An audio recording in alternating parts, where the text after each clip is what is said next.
लेकिन अजीब बात यह थी कि वहां की गलियों में कोई औरत नजर नहीं आ रही थी। ये क्या बात हुई, लीना ने सोचा। यहाँ की औरतें कहाँ हैं? बूढ़े आदमी ने आहा भरी और कहा, ए नेक परी, हमारी बादशाहत पर एक अजीब बीमारी का असर है। 3 साल पहले यहाँ एक वबा फैली थी जिसकी वजह से तमाम औरतों के बाल गिर गए हैं। वो शर्म की वजह से अपने घरों में छुप कर रहती हैं। हमारे हकीमों और डॉक्टरों ने बहुत कोशिश की है लेकिन कोई फायदा नहीं हुआ। लीना का दिल दर्द से भर गया। वो बोली, मुझे यकीन है कि इस बीमारी का इलाज मौजूद है।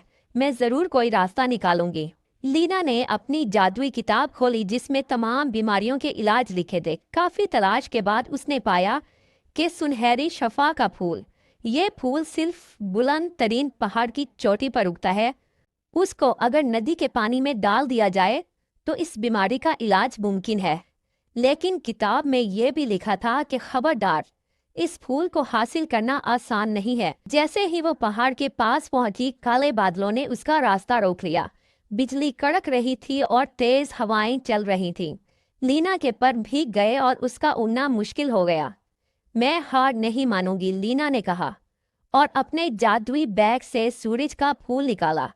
उसकी रोशनी से काले बादल हट गए और रास्ता साफ हो गया।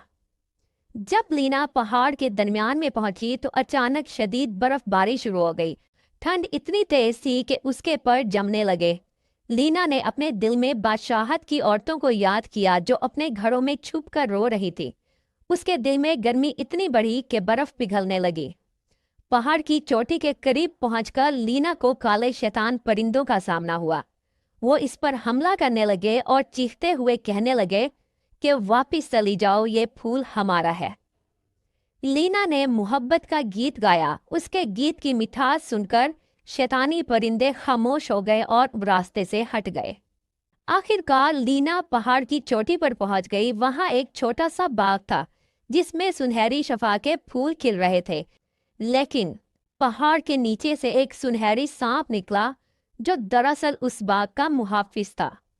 सांप ने गुस्से में कहा, ये फूल हर एक के लिए नहीं है। इनकी ताकत सिर्फ उसके हाथों में जा सकती है जो खुद कुर्बानी देने को जादूगरनी को ये गवारा नहीं था कि कोई उसकी लानत को तोड़े। लेकिन लीना ने नहायत अक्लमंदी से शफा के फूलों की रोशनी को अपने गिर्द एक दायरे में फैला लिया। फूलों की खुशबू और रोशनी से जादूगरनी कमजोर हो गई। वो चीखती हुई हवा में गायब हो गई। वापिस बादशाहत पहुंचकर लीना ने तमाम औरतों को बाहर बुलाया। पहले तो वो डरती रहीं, लेकिन लीना की नेक नीयत देखकर वो सब बाहर आईं। लीना ने शफा के फूलों को पहाड़ी